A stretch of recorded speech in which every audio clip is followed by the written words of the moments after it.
Assalamu alaikum. Welcome to the online lecture on principles of chemical engineering. In today's lecture, we will be solving problems dealing with the energy balance calculations of reactive systems. Now, in last class, we discussed that there are two methods of solving energy balance calculations for reactive systems. One is the heat of reaction method and one is the heat of formation method. In last class, we discussed the general procedure of the heat of reaction method and we also solved one problem. In today's lecture, we will solve a few more problems so that you get a better grasp on the heat of reaction method. From the next lecture, you will be introduced to the heat of formation method and a few problems will also be solved so that you have a better grasp on the technique as well. So let's go into some problems today. Before we go into the problems, I would like to have a small recap of the general procedure for the heat of reaction method. The first step is you will read the problem and then you will make a process flow diagram where you will write all the input and the output streams and you will write all the information next to the streams like the species, the flow rates, the temperature and pressure, and you will also number each stream. Now before we do the energy balance calculations, we must make sure that we have all the process or the streams flow rate. If you don't have those information, you must try to calculate them. We looked into different material balance techniques before. The second step is we must choose the reference state for each of the species involved in the reaction. And mostly we use 25 degrees Celsius and 1 atmosphere as our reference. This step of choosing the reference is another important difference between the heat of reaction method and the heat of formation method, which will be introduced later. In the heat of formation method, you will use elemental species, not compounds, as the reference. More on that later. So in the third step, you will calculate the extent of the reaction. So you must know the term Z, extent of chemical reaction. So to calculate this, you must know the inlet and the outlet flow rate of any one species, and you will take the difference of the flow rate and then divide by the stoichiometric number. The fourth step is we will prepare the inlet and outlet enthalpy table where you need to write the corresponding flow rates for each species along with the enthalpies. At the fifth step is then we will calculate the enthalpy change for the entire reactor. If there is a single reaction, we will use this equation, and if there are multiple reactions, then we will solve each reaction and then we will use this combined reaction to calculate the enthalpy change. And the last step is we will use the first law of thermodynamics to calculate the energy balance for the entire chemical reactor. Now let us start with one of the solved examples in your textbook. This is example 9.51. Let's read the problem statement. The standard heat of reaction for the oxidation of ammonia is given below. 100 moles of ammonia per second and 200 moles of oxygen per second at 25 degrees Celsius are fed into a reactor in which ammonia is completely consumed. The product gas emerges at 300 degrees Celsius. Calculate the rate at which heat must be transferred to or from the reactor, assuming operation at approximately 1 atmosphere. Now in this problem, to explain things more simply, we have a reactor in which ammonia is oxidized. We have 100 moles of ammonia flowing into the reactor per second and 200 moles of oxygen per second flowing into the reactor at 25 degrees Celsius, and they are at 1 atmosphere.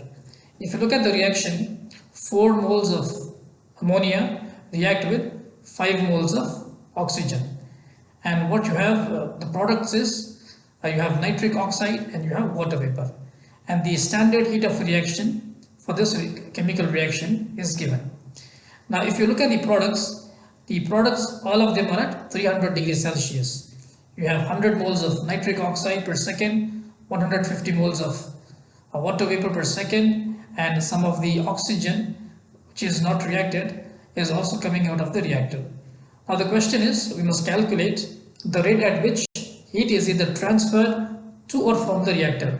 Now does this reaction need heat or does it produce heat? And what we need to find out is, we must find out the term Q. So if you perform the first law of thermodynamics, the change in enthalpy is the Q required. So let's try to solve this problem. The first step is to perform material balance calculations. In the given problem, the flow rate of the inlet and the outlet species is given to us. So there is no need to perform material balance. The second step is to choose reference condition. Here we will use, or in fact in most or all of the problems, we will use 25 degrees Celsius and 1 atmosphere as our reference. Then we will set up the input and the output table, where we will list all the species encountered in the reaction, and we will write the input and the output. We will make sure that we write all the flow rates and the corresponding enthalpies. Now in the inlet, if you look at the inlet conditions, ammonia and oxygen are coming in at 25 degrees Celsius and 1 atmosphere. So this is the same as our reference. So the enthalpy of the inlets is 0 for ammonia and oxygen. And when we look at the outlet, there is no ammonia because it is completely reacted. We have oxygen, nitric oxide and water vapor. We must calculate the enthalpies for these species at their given conditions of temperature and pressure. I would like to say again that the flow rates are all given in the problem, so we don't have to do material balance. The next step is, we need to fill the input-output table. Specifically, we need to fill the enthalpy values for the output stream. We need to calculate the enthalpy for oxygen, nitric oxide and H2O. These are in the output of the reactor, and all of these three species are at 300 degrees Celsius. Now calculating the enthalpy for oxygen and water vapor is straightforward, because we can directly go to the table B8 in your textbook and take the values corresponding to 300 degrees Celsius and use this as the enthalpy. But for nitric oxide, to calculate the enthalpy, we do not have a standard table. So for that we must use the CP formula. We must take the CP formula from the table B2 and then integrate the formula between 25 degrees Celsius to 300 degrees Celsius and then calculate the enthalpy. In this way, we can complete the input and the output table. In the next step, we need to calculate the extent of chemical reaction. The extent of chemical reaction can be calculated if we know the output and the input flow rate of any one species. Now in the present problem, we know the output and the input flow rates for all the species. So let's choose one species, and in the present case we are choosing ammonia. So the extent of chemical reaction is the output flow rate minus the input flow rate divided by the corresponding stoichiometric number. The output flow rate for ammonia is 0, whereas the input flow rate is 100. And when we take a difference, we get 100 moles per second. And we divide this by the corresponding stoichiometric number for ammonia, which is 4 from the balanced equation, which gives us the extent of chemical reaction to be 25 moles per second. Then we need to introduce this extent of chemical reaction in the below equation, where we can calculate the change in the enthalpy for the reactor. Now, because we only have one reaction, it is simple. So we will first enter the extent of chemical reaction and the standard enthalpy of the reaction, which is given in the problem. Then we will then we will add this to the summation of the output flow rates along with the corresponding enthalpies of the output streams, and subtracting this with the flow rates of the input streams with the corresponding enthalpies. So these values are calculated and given in the table before, and we will now this step is straightforward because we know all the values. So by doing a simple algebraic calculations, we calculate the change in the enthalpy delta H as minus 19,700 kilojoules per second.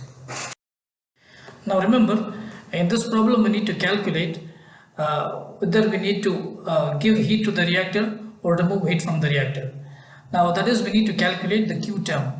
Now when we apply the first law of thermodynamics, in the first law of thermodynamics we can say that because there is no moving parts, the work is zero, and we can assume that the kinetic energies and the change in the potential energies to be zero.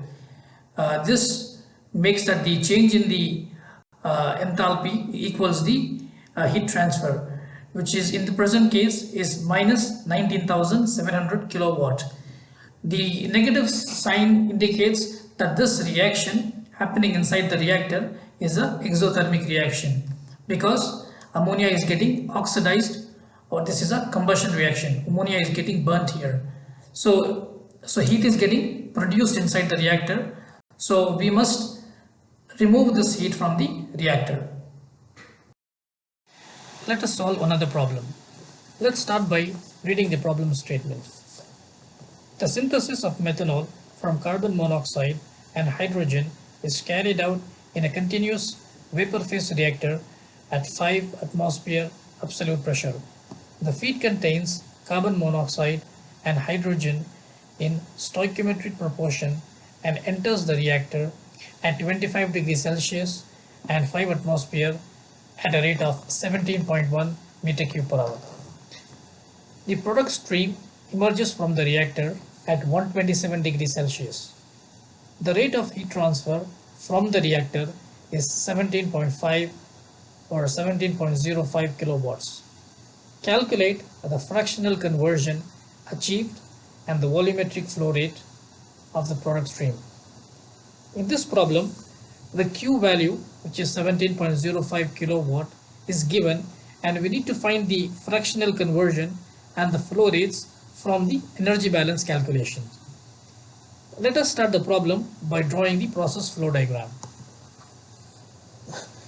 But before we do that, let's convert the feed given in meter cube per hour into moles per hour, so we can write the flow rate in the process diagram. Here we assume the feed to follow ideal gas law.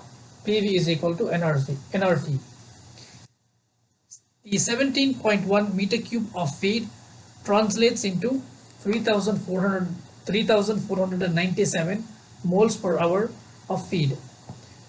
This is because, remember, 1 mole of ideal gas occupies 22.4 liters at standard temperature and pressure. Here the feed is specified as stoichiometric, that is for 1 mole of carbon monoxide, 2 moles of hydrogen gas react to give 1 mole of methanol. If you look at the reaction, you can say that 1 mole of carbon monoxide will react with 2 moles of hydrogen to give you ethanol. Remember, in the problem, the standard heat of reaction is not given, and we need to calculate it from the heat of formation values from table 1. Please refer to the lecture on how to calculate the standard heat of reaction from the standard heat of formation values. Looking at the process diagram, we can see that the flow rates for the outlet species are not directly given in the problem, and we need to calculate them from the heat transfer value, which is negative 17.05 kilowatts, as this is a exothermic reaction. In the present problem, we need to calculate the fractional conversion. Remember the definition of fractional conversion. It is the ratio of total moles reacted divided by the total moles fed into the reactor. In the present problem, we need to calculate the fractional conversion of carbon monoxide, which is equal to the fractional conversion of hydrogen, since both these gases are fed at a stoichiometric proportion into the reactor. Now, before we do any energy balance calculations, remember we need to perform material balance calculations. And in the problem, the flow rates are or the exact species flow rate is not given. So we need to calculate what are the flow rates for the output species. Now we know that carbon monoxide unreacted is going to leave the reactor, unreacted hydrogen is going to leave the reactor, and unreacted methanol is going to leave the reactor. Now if you look at the process flow diagram, N1 refers to the number of moles of methanol leaving the reactor, N2 refers to number of CO molecules leaving the reactor, and N3 refers to number of hydrogen moles leaving the reactor. Now let's try to calculate how many moles of carbon monoxide are leaving the reactor. Now first we know that the feed contains 34.7 or the feed contains 17.1 meter cube per hour of feed gas. This translates into 3497 moles per hour. In these moles, 1/3 is carbon monoxide and 2/3 is hydrogen. This is based on the stoichiometry. So 1166 moles of carbon monoxide are entering the reactor and 2332 moles of hydrogen are leaving the reactor. Now let's try to see what is the moles of carbon monoxide that is reacted. So since we have defined F as the fractional conversion, the carbon monoxide moles that is reacted is 1166 multiplied by the term F, which is the fractional conversion, and the carbon monoxide moles leaving the reactor is 116 multiplied by 1 minus F. That is, these are the number of carbon monoxide moles that have not reacted. Similarly, we can write the number of moles of methanol leaving the reactor or produced in the reactor is 1166 multiplied by the term F, which is the fractional conversion. Similarly, we can write for hydrogen. In the next step, let's try to fill the input-output table where we list the three species: carbon monoxide, hydrogen, and methanol. We calculated the input flow rates for carbon monoxide and hydrogen, and since the reference is 25 degrees Celsius, and in the present problem the input species are at the same 25 degrees Celsius, their enthalpy becomes 0, as you can see. Now we need to enter the output flow rates. Carbon monoxide, hydrogen, and methanol are all leaving the reactor, and their corresponding flow rates in terms of fractional conversion is entered in the table. Now we need to calculate the enthalpies of all the three gases leaving the reactor. So from the so we need to calculate the enthalpy of carbon monoxide, hydrogen, and methanol, and all of these three gases are at 127 degrees Celsius.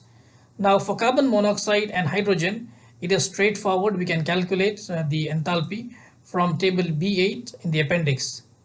For methanol, we would need to know what is the CP formula and then integrate the CP formula between the temperatures, that is from 25 degrees Celsius to 127 degrees Celsius, and then we can easily calculate the enthalpy of the methanol.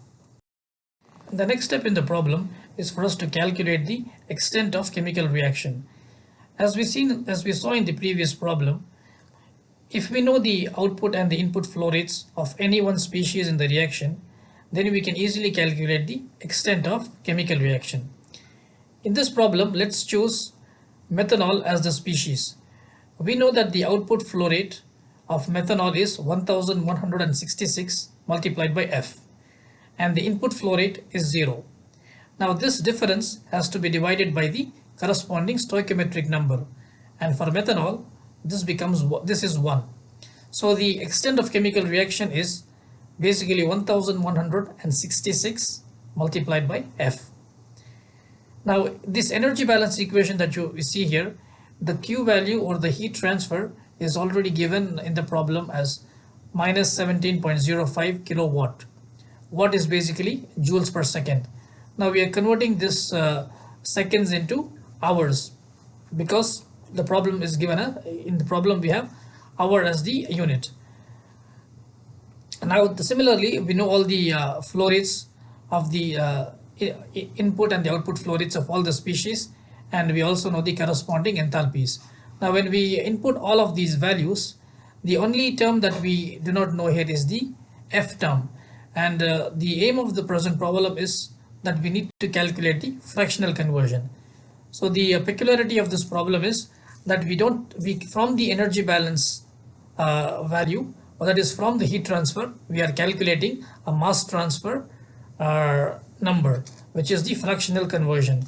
So if you implement all the numbers, you will easily calculate the F to be 0.651 moles of carbon monoxide or hydrogen. So that is this for every 1 mole of that feed that enters the reactor, 0.651 moles of carbon monoxide or hydrogen is getting converted. And we also need to convert the flow rates of the products leaving the reactor. And since we know the term F, we can easily calculate the flow rates of the products leaving the reactor by multiplying the term F with their molecular flow rate. And so we can calculate N1, N2 and N3. And similarly, and then we can, by summing this up, we can calculate the total molar flow rate.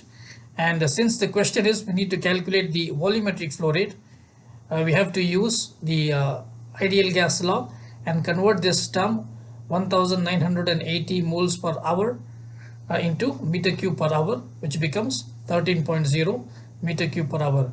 Remember, here we use the formula that 1 mole of any ideal gas equals 22.4 liters at standard temperature and pressure. Let's look into one more problem. In this problem, we have hydrogen that is being produced from a coal gasification plant. The input to this reactor or a gasifier is coal, which can be represented as pure carbon. And the other inputs along with coal is water and oxygen. The coal is entering at 377 degrees Celsius, water and oxygen are entering at 25 degrees Celsius, and the pressure of water and the pressure of oxygen entering are different. For the pressure for water is 1 atmosphere and the pressure of the incoming oxygen is 42 atmosphere. Now these react to give us carbon monoxide, hydrogen and carbon dioxide, which are the output of the reactor. And these gases are produced at 260 degrees Celsius, or these gases are leaving the reactor at 260 degrees Celsius and 26.6 atmosphere. Now, the peculiarity of this problem is that there are 3 reactions happening inside the reactor, and you have the flow rates of carbon or coal for all these 3 reactions given, and the the standard heat of reaction for all these 3 reactions are given in the problem. Now these are what we call as multiple reactions. In the problems that we saw before, there was only a single reaction. So we can also use the heat of reaction method in this multiple reaction problem. Now the question is, determine the amount of heat released by the coal gasification process if the reference states for all the substances are at a temperature of 25 degrees Celsius and pressure of 1 atmosphere. So let's look into the solution of this problem. To calculate the heat transfer from the coal gasification plant, we need to perform an energy balance around the reactor. And in this reactor, we have 3 reactions that are happening. So we need to consider these 3 reactions to calculate the heat transfer rate. And by implementing the first law of thermodynamics, we know that the heat transfer rate is equal to the change in the enthalpy, because there are no changes in potential, or we assume that the changes in potential and kinetic energies are negligible, and because there is no moving parts, there is no work done. So Q is equal to the term delta H. Q here is the heat transfer that we need to calculate. Now in the previous problem, we calculated the change in enthalpy delta H we only had a single reaction in the previous problem. So we had one value of extent of chemical reaction and one standard heat of a reaction. And then we multiplied these two terms and then we added it to the summation of the flow rates and the enthalpy. The peculiarity of this problem is that in this problem we can calculate the change in enthalpy by considering all the three reactions. That is, we must multiply the extent of the chemical reaction and its corresponding standard heat of reaction, and then we need to add this product for all the three reactions. And then similarly we have to add the use the summation of the output minus input for the flow rates and the enthalpies. The next step is for us to set up the input output table. Let's start by mentioning all the or listing all the species that we encountered in the chemical reaction. There are a total of 6 species that we see in the 3 reactions. And let's also write the corresponding input and output flow rates and the enthalpies. If you remember the problem statement, it is mentioned that the reference is at 25 degrees Celsius and 1 atmosphere. Taking that as a reference, since oxygen and H2O, that is water, are incoming at 0 degrees Celsius or 25 degrees Celsius, their corresponding enthalpies become 0 and 0, which is entered here in the table. So now let us calculate the numerical values of all the flow rates and the enthalpies. Let's start by filling the input and output table. Let's start with the flow rates. If you remember the process diagram, the flow rates were given as mass flow rates. Let us convert these mass flow rates into molar flow rates by dividing with the corresponding molecular weight. I have shown the step here for coal. The mass flow rate of coal is given in the process diagram in terms of kilograms, and we know the molecular weight of coal or carbon here we take coal as carbon, and the molecular weight is 12. So let us convert this mass flow rate into molar flow rates, and let's keep it in terms of moles and not kilomoles. So I've shown the step here for carbon, and I want you guys to solve this problem along with me so you can get a better grasp.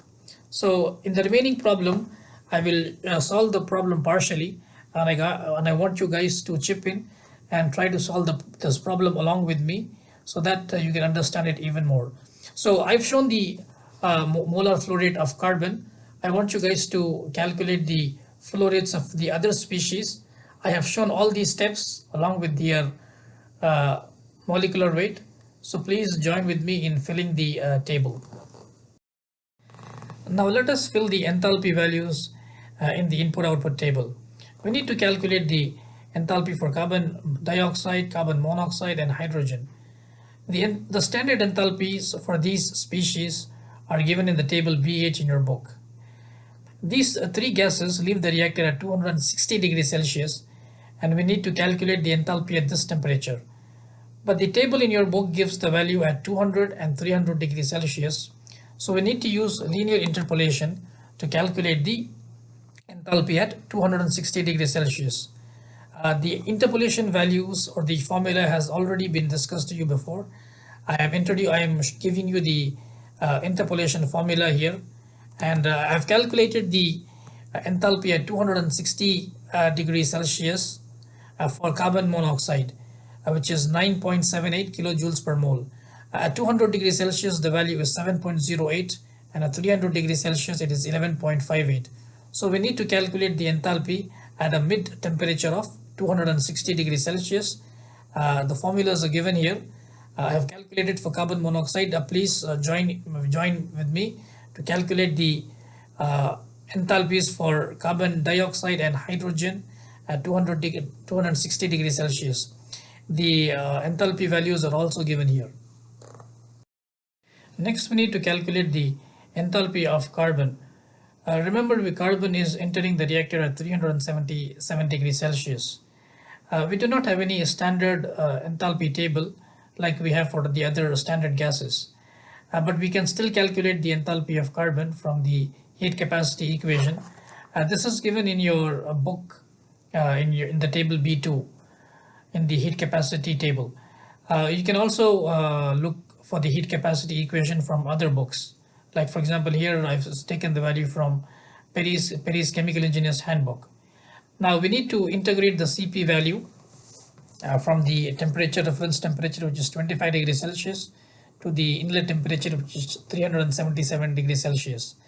And after integrating, you can calculate the heat or the enthalpy of the carbon.